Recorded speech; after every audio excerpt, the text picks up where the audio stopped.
lasciare in mano a dei robot, a dei computer, la chiusura di un profilo in modo automatico fa capire che il lutto Facebook lo rielabora in 5 minuti, mentre umanamente un lutto può durare tutta una vita.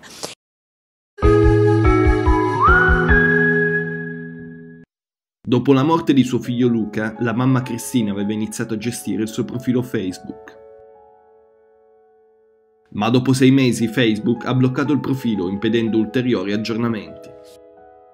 Avendo la password e avendo a volte anche condiviso qualche pensiero su Facebook, essendo sua amica, il che dimostrava che lui non nascondeva nulla a me di questo profilo, potessi in qualche modo ereditarlo.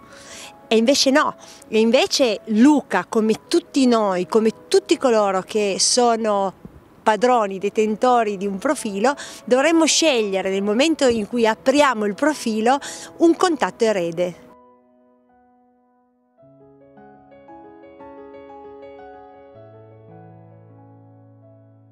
Io ero convinta che la legge italiana dominasse tutti gli aspetti della nostra vita, l'ereditare in filo diretto degli averi sia immobili che mobili, se c'è un legame di sangue, riguardasse anche il virtuale.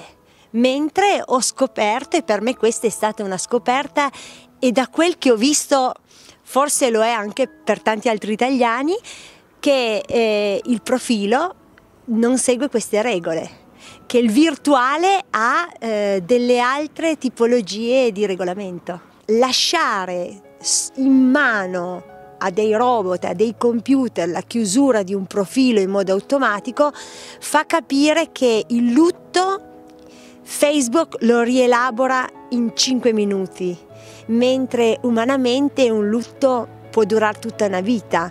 Quindi solo in questa situazione, solo nella chiusura, nel congelamento del profilo della persona che non c'è più, dedicherei 1 minuto in più per contattare la persona interessata, cioè i familiari.